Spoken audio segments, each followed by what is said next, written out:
All new pro wrestling show, man oh man. We're back as we talk about the superstar shakeup, the aftermath.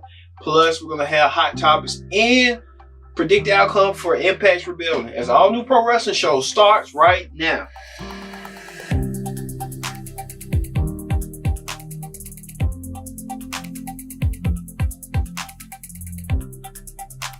Welcome again to the Pro Wrestling Show. I'm your host as always, Kenny D. Here once again. Use the hashtag PROWRESTLING here on Connect. Let's get to it. Let's get to the Raw Ring Report. Alright, on the Raw Ring Report this week, man oh man, Triple H, the COO, and Seth Rollins, the Universal Champion, kicked off the show on Raw, and they're waiting in line to see who's next in line to challenge Seth Rollins for his Universal Championship after Seth Rollins defeated Brock Lesnar. And now Seth Rollins can forge his path on now to focus the attention that was on here. Newly acquired stars as The Miz, AJ Styles, Samoa Joe, who finally appeared on Raw, made a claim to it. But returning stars such as Drew McIntyre and Baron Corbin and Rey Mysterio won a shot as well. So Triple H himself decided, what my coach said earlier, there's going to be 2 triple threat matches where the 2 winners will advance to meet in the main event to wrestle each other to become the number 1 contender for Seth's Universal Championship. The first triple threat match got in the way as United States champion Samoa Joe and Rey Mysterio and AJ Styles clashed in one of the 2 triple threat matches where AJ Styles won and advanced to the finals to meet whoever was the opponent for the second triple threat match. We got to that. Plus, Naomi defeated one half of the women's tag team champions, the Iconic. So Naomi in contention on the Raw side of things, but Naomi doesn't have a partner. I'll be curious to know who Naomi's partner is going to be, but we'll find out soon rather than later. Also, The Miz versus Baron Corbin versus Drew McIntyre. They didn't waste no time in the second triple threat match. Miz was playing. They was playing possum with Miz, Corbin, and McIntyre until Miz got the cut upwards. But at the end, Baron Corbin pinned the Miz and became a step farther advanced. But he had to meet AJ Styles in the match. But we'll get to that to the end. Also, Sami Zayn continues the rant against the WWE, calling, not the WWE, but the Universe fans, calling them the same thing he's been saying over and over again, and talk about how he spent his time life after WWE from his post-surgery, remember past summer. So, Sami Zayn with that. Also, Cesaro returns to WWE on Raw, and he defeated Cedric Alexander, so they're supposed to have a match. So the bar is no more, as you see right here. So that's what they left on Twitter, Cesaro, saying they'll always be the bar. Tag team that you thought back in a couple years ago when the brand extensions first started, that they really didn't have nothing for them to do. They fight each other like, well, we can't put them together. Let's see if they can make money together. And they did so, winning the tag team champions on both shows. And now the bar is no more. Finally, Cesaro can get a big push if WWE allows it. If the fans voice their opinions. Speaking of the fans voicing their opinions, the Viking experience, the Viking Raiders, whatever you want to call them, but the original was named War Machine, War Raiders, or whatever.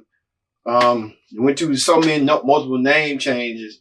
They defeated Lucha House Party, so it's kind of interesting. WWE trying to pander to the fans and the crowd, which that's fine, but then you got to stick with one name that's going to be relevant and identifiable. So I guess WWE having a crisis problem with that with the Viking Raiders, I guess. Speaking of that, Unified Women's Champion Becky Lynch addressed the crowd and calls out Lacey Evans, and Lacey Evans and her have a tit for tat for each other. But Alicia Fox returns to Raw a long time after that incident that we've been hearing reports allegedly that Alicia Fox was supposed to go to rehab, and she loses to the champ as most of the time, and then Lacey Evans from out of nowhere knocks her out and sending a message that she wants the Raw Women's title. But Becky Lynch going to have a long night at Money in the Bank, and I'll tell you later on what Becky Lynch appeared on the SmackDown brand. But it was the Raw side thing. Bobby Roode comes out, rechanges his look, his new name, and calls himself Robert Roode. And there's some familiar from Impact days, the TNA days. He won against the highly exciting Ricochet. Well, everyone's been talking about Robert Roode's mustache, and they're saying it's a throwback to Ravishing Rick Rude back in the day. You know, hey, it's just the rest of the top people been talking about it too. They've been going bananas too about his mustache. Lord. Speaking of people going bananas, Bray Wyatt returns with a new gimmick where he is Mr. Rogers meets Pee Wee Herman. So this new gimmick is kind of pulling things out, but a lot of advertisers, as you see right here, are asking WWE to putting pressure on them to say cancel it, but WWE is going to move forward with it and see where this gimmick goes. It was creepy, but that's what those vignettes was. Those past vignettes with the bird in the box and the doll. So we now know why Bray Wyatt returned back to Raw. And finally, the main event, AJ Styles went against Baron Corbin after they both won their triple threat matches earlier in the show. And at the end, AJ Styles defeats Baron Corbin and receives a Universal Championship match against Seth Rollins and Money in the Bank. First time ever, what Mike Cole said, but, you know, people won't believe that we'll see Rollins praising Seth Rollins prior when he was Seth Rollins as Tyler Black. So AJ Styles know a thing or two about Seth Rollins becoming the future of the business, and it's going to be a match that everyone wants to see, that everyone thought they would never see in the WWE, and it's going to happen at Money in the Bank. So that ends the Raw Ring Report. Let's move over to the SmackDown Ring Report. On the SmackDown Ring Report, Shane McMahon demands Roman Reigns to apologize to him and his family for knocking out Mr. McMahon for unjustified reasons, but Roman refused to apologize. So Elias and Shane came out of nowhere. Elias came and attacked Roman and double teamed him and knocked Roman out. But later on the show, Elias issued a challenge to Roman to ask that, hey, me and you at Money in the Bank 1-on-1. So it's official. Roman Reigns versus Elias at Money in the Bank. Don't be surprised Shane McMahon gets involved in that match, some form or fashion. Also, Andrade returns to SmackDown and faces Finn Balor and comes a little bit short after Balor picks up the win. This was the return match from, we thought Andrade moved to Raw and got switched back over to SmackDown, but there was a lot of political nuisances we'll talk about we'll talk about Hot Topic later. But Finn Balor picks up the win. Don't expect an Intercontinental title match down the road because it's got to be a rubber match for the title. Well, jealousy seems to be arising as Paige's former teammates feel left out. And Sonya Deville and Mandy Rose come out, and they kind of feel jealous by Asuka, that Paige chose Asuka and Kairi Singh as her new team to be in contention for the Women's Tag Team Championships. And you wouldn't believe the Women's Tag Team Championships is all on a roll as Paige leading her team and charge her team on. So we'll see what that goes with down the SmackDown side with the tag team titles. Here's a surprise. Former WWE champion Jinder Mahal returns to SmackDown from within a year. What we thought was going to be against Chad Gable. Here comes the freak Lars Sullivan, comes out of nowhere, attacks Chad Gable, and Jinder Mahal leaves his two cronies high and dry and leaves them to get attacked as well. So, you know, you have to wonder about Jinder Mahal. Is he coming back to SmackDown? He lost that trend, the peaceful gimmick. Now he's going back to Maharaja gimmick. I think this is going to work out for Jinder. And let's see how far he'll go because he didn't get touched against Lars Sullivan. They didn't want him to look weak against Lars. But Lars attacked also R-Truth, who wanted to get his receipt. And R-Truth suffered the consequences by the freak Lars Sullivan. Charlotte Flair comes out and she feels like she didn't get pinned at WrestleMania and she's obligated to a rematch. Well, the rules at WrestleMania was in the triple threat that it was winner take all, title for title, and neither champion. Charlotte was the one who lost, but Becky won the titles. Becky feels like Charlotte need to get back in the line. Becky telling Charlotte, you got to do this. And then Bayley comes out there and say, thanks, Becky, for mentioning me and mentioning everybody else, the unsung heroes, but I want Charlotte. I want to prove myself. She went against Charlotte, and Charlotte won her match against Bayley. And she receives a future championship match, but Charlotte will get her championship match at Money in the Bank, where Becky Lynch must defend her title twice in one night. The Raw Women's title against Lacey Evans and the SmackDown Women's title against Charlotte. So Becky Lynch is going to be, it's going to be a long, grueling night for Becky Lynch, I'm telling you. And Kofi Kingston, the WWE champion, went against Nakamura and with New Day brethren and in honor of New Day member Kevin Owens. Things just didn't seem. At the end, it was a broad escalated. Next thing you know, Kevin Owens come out of nowhere and super kiss Kofi Kingston, which I had expected. It was coming. And Kevin Owens sent a message that he wants to be the champion anyway, anyhow. So it's just leaving a message for KO and Kofi Kingston. You know, he's going to settle a match at Money in the Bank between them two for the world title. All right, that is the SmackDown Ring Report. When we return, we'll have more Pro Wrestling Show where is WWE considering hiring Joey Ryan? You won't believe what. Stay tuned.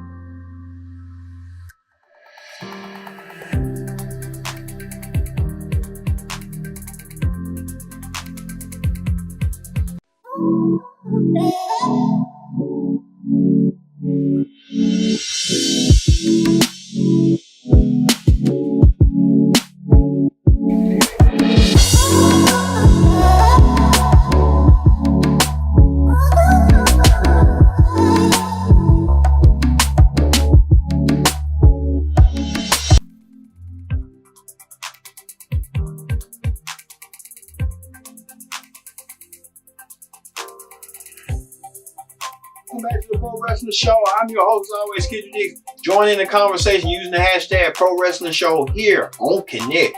Let's get to it. Let's get to hot topics. On hot topics this week, man, Joey Ryan, the wrestler with the porn stash and porn, likes to pull his dick out and stuff like that, was offered a job at WWE to be a trainer. And Joey Ryan turned it down. Thank God, why in the world WWE doing this? But I guess they're trying to get more ears and more houses, more heads. Joey Ryan, no offense, but you know, hey, man, they said if he was 29, 30, he would have took it, but he don't want to lose money that's lucrative deals that he's already making for himself. I get that. You get different sources of income. So Joey Ryan wants to keep his sources of income going the way he wants to go and control his own bookings. If he work for WWE, all that got to stop.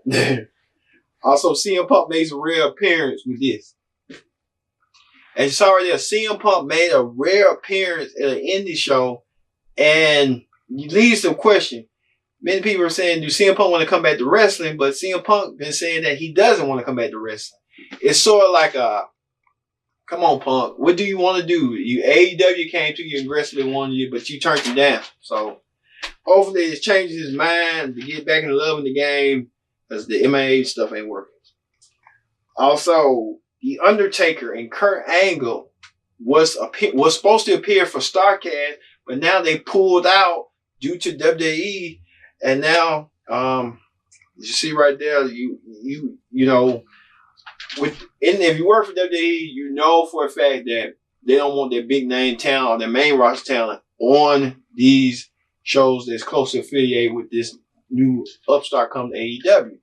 And it's been known that Conrad Thompson and Mr. McMahon, look what Mr. McMahon did to Conrad, took Bruce Pritchard, and it's kind of making things harder for Conrad. All right. Dean Malenko been released by WWE. He quits WWE. This is coming from the heels of all these producers and writers leaving, and now he's been announced for StarCast too. So Dean Malenko now, you know what I'm saying?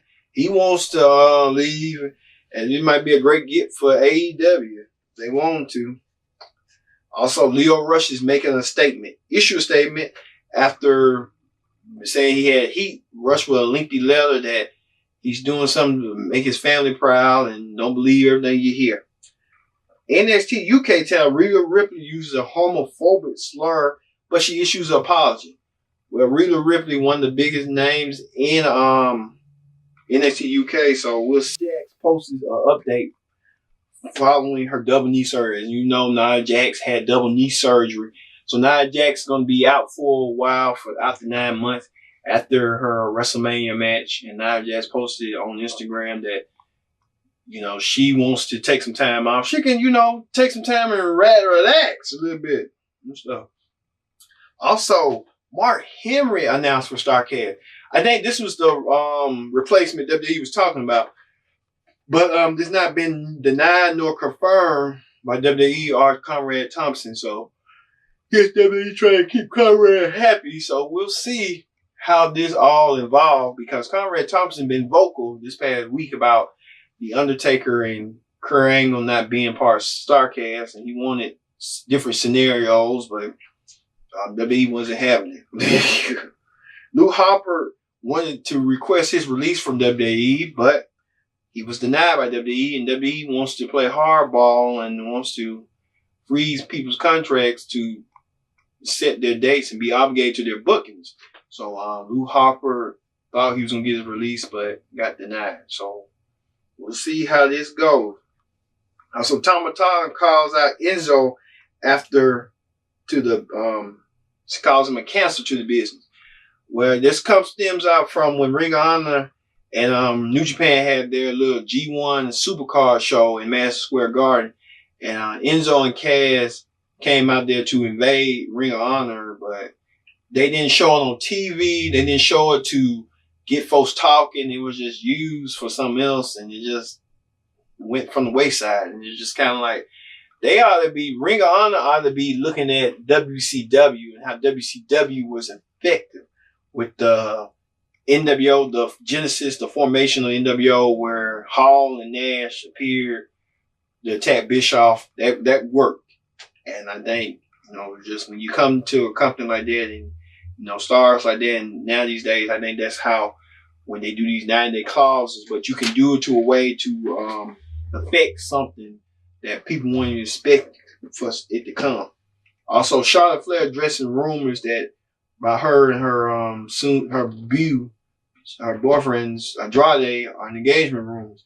Charlotte quickly denied that her and Andrade are engaged.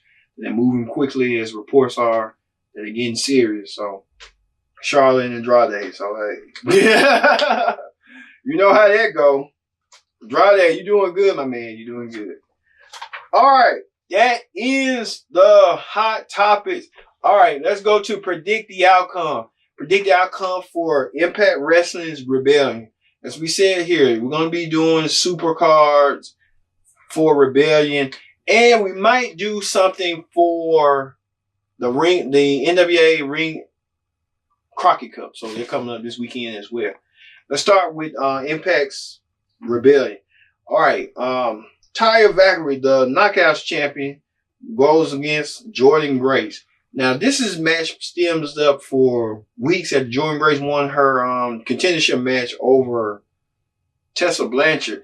And now Jordynne Grace earns herself a Knockouts championship match. I was expecting Taya Valkyrie would retain her title, because Taya Valkyrie, you know, she got a lot of challenges now. She got Madison Rayne knocking on her door. Got Kara Hogan, Rosemary. So, you know, you can play off that and become that heel champion, and then down the road, have Jordynne Grace come back in and try to challenge for it. And let's see how far she'll go with that. All right. X Division champion Rich Swann defends his goal against Sami Callihan. Now, this has intrigued me because I've been watching Impact Wrestling and following it. What this Sami Callihan and Rich Swann scenario was, Callihan wanted Swann to join in OVE. They've known each other and their backstory for years.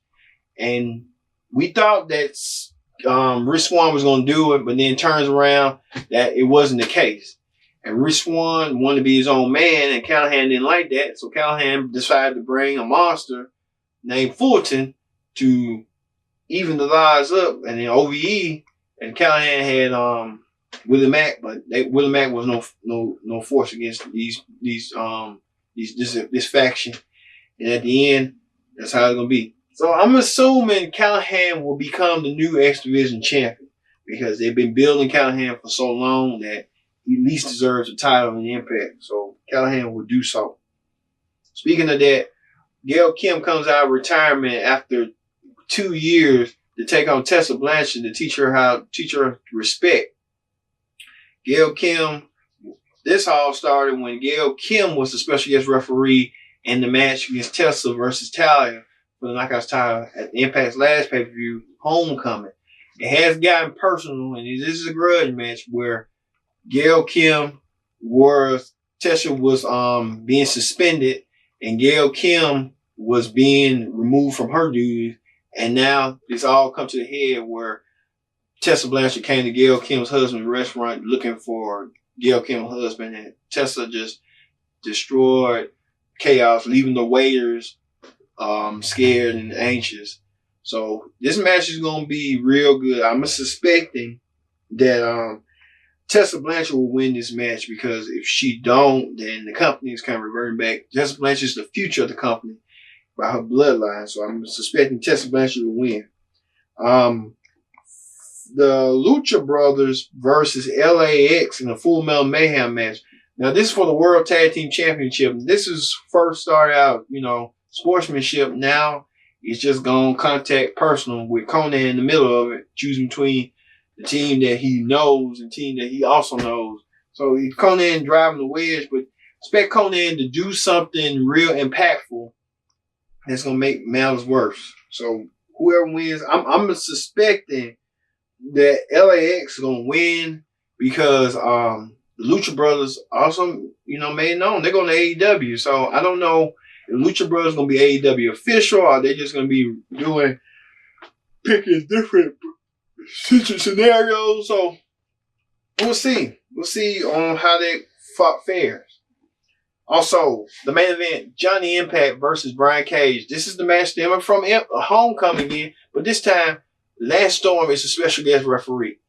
Now, Johnny Impact was a good champion, but now he turned heel, and he's talking about Cage's appetite and stuff like that. Cage don't deserve to be a champion.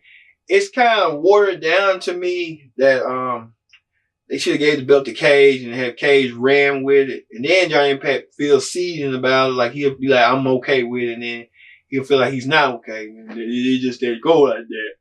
So hopefully they can make a wrong into a right and have Cage win the championship and go from there. And let's see what Cage does.